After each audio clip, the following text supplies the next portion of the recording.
Hi there. Now, today, we're doing Not Ready to Make Nice Part 1. So, the beginning opens up to Claire and Jake in their house, and it's really awkward, and Jake's like, you don't have to hide in your room all the time, and Claire's like, it's hard enough adjusting to guys in my house, let alone one of them's my ex-boyfriend. And then their parents come in and like, happy birthday, Jake! Let's have a party! And his dad's like, you can invite the new girl, that new girl, and Claire's like, new girl? And Jake's like, we're just friends, and then runs away. Later, Claire walks into class and sees Jenna and Allie talking, and goes up to Allie and is like, you gotta be kidding me, I can't believe you waited 5 minutes to try to be with Jake again. And Allie's like, that was a one-time mistake, I swear I didn't do that, like, it wasn't me. And Jenna, like, awkwardly walks away and sits down at her desk, and Claire's like, if it wasn't you, then who was it? And Allie's like, that's not your business, you broke up, get over him. And then she realizes that Jenna looked really guilty, and she turns like, Jenna, seriously? And she starts screaming at her, and Jenna's like, we're just friends. And then the teacher walks in and is like, Claire, shut the fuck up. Claire calls Jenna a serial boyfriend stealer, and the teacher is just like, I don't really care, but if you keep doing this, if you don't calm the fuck down, I'm sending you to Mr. Simpson, the principal, so get your shit together.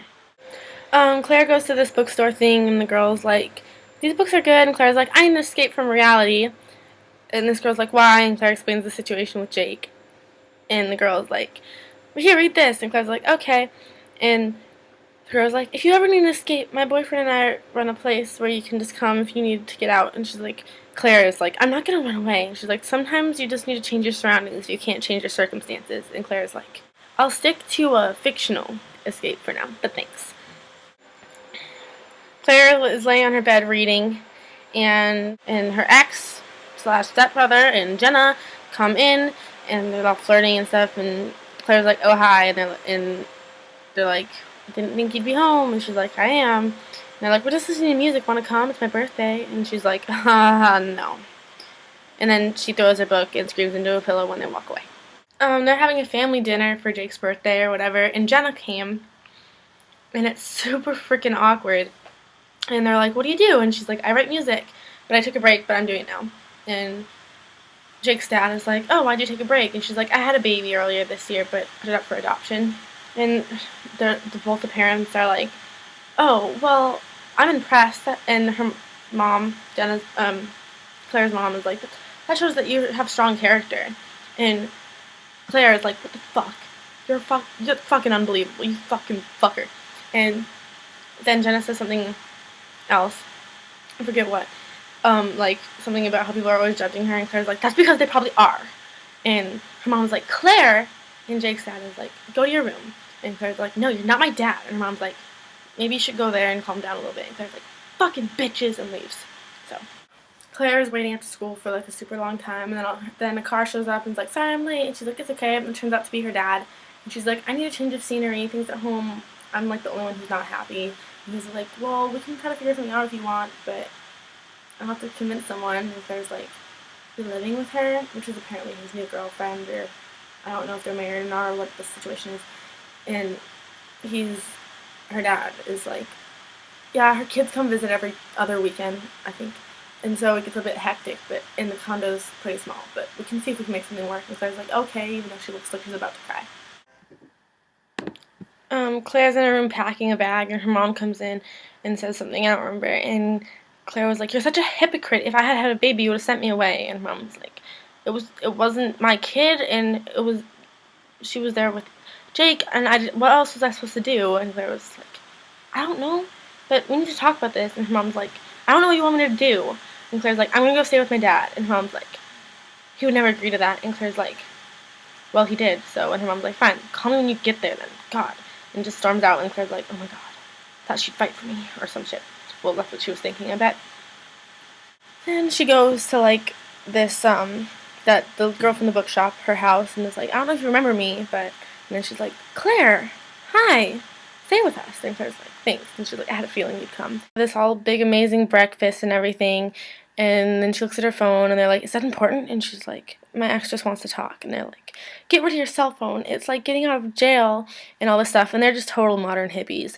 And she's like, I don't know. And they're like, seriously, it'll set you free. It connects you to the old world and all your old life that you tried to leave when you came here and everything. And Claire's like, thinks about it for a second and throws her phone in the fish tank and like destroys it. And I'm just like, dumb bitch. They're probably crack whores or something. Something really bad is gonna happen because of this, but whatever. Meanwhile, in a little side plot, some football guys are like, if you can't catch the ball, you're not on the team. And they throw it to Casey and Connor, which is this kid from like 2 seasons ago, who had some kind of social problem, I forget what it's called, and just couldn't really talk to people. It just like walks by and just grabs it out of the air, and in Casey's like, oh, cool, hi. And Connor's like, I learned at my little place that I went to how to talk to people better. I'm thinking about trying out for football. And then Owen comes up and just like, you don't have to, don't worry about that. It doesn't really matter. You just have to be good at playing. At football tryouts, they're like goofing around and they're picking on Owen because Anya like joined the military and stuff, and he like misses her or whatever. And Connor's like, why are they making fun of him? Like, why are they trying to make him cry? And Casey's like, oh, they're just kidding around. It's just joking. And Connor's like, oh, that's weird. I guess it's funny then. And then they like do this like drill thing, and Connor like is fucking awesome, and that's that. The football team roster, whatever, is put up, and Connor gets first string something, I don't remember. And the guy that he went up against, which is like a senior, is like his backup, and he's like, why the hell is this, like, whatever. And Connor uses like jumbo big nerd person words, and Owen is like, it's because you're fat, guy. I don't know his name. And Connor's like, yeah. And then Owen's like, okay, let's go, and we're gonna get wings. And Connor's like, oh. And then the guy that he was like, that Owen just called fat, that is Connor's backup, is like, you're not invited. So they all walk away, and then Casey's like, just remember you made the team. And then he walks away, and then Connor just says to himself, like, doesn't really feel like it, and it's all melodramatic in return.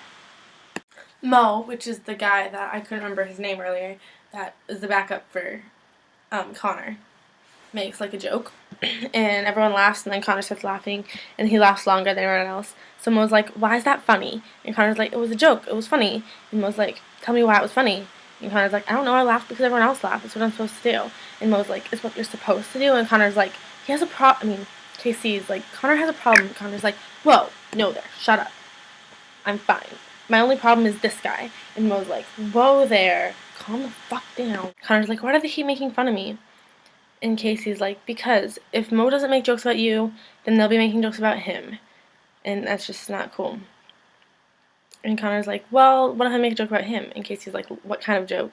And Connor's like, well, the only reason he plays football is to get a girl, right? So if I get him a girl, then... And Casey's like, how? And Connor's like, online. And then they just walk away. Imogen, while all this is happening, Fiona and Imogen get out of class, and they walk down in the hallway, and they're like talking about some project that's going to take a long time, building a birdhouse or something for this class. It was supposed to be an easy A, and it's not going to be hard. And Eli comes up, and he's like, how is that revenge on Marisol and Katie thing going? And they're like, we can't think of anything. And then Imogen is just like, why don't you help? And then he's like, yeah, I'm retired. And she's like, just said something about how his other plans were brilliant, but she was really sarcastic. And he was just like, boo you. And then they all walked away. Fiona and Imogen are working on their birdhouse project thing, and they're talking, and Imogen makes some subtle thing about how they're soulmates or something, and I'm just sitting here like, is she going to be lesbian? Are they going to make out and be lovely, lovely couple forever? Please happen. Please happen.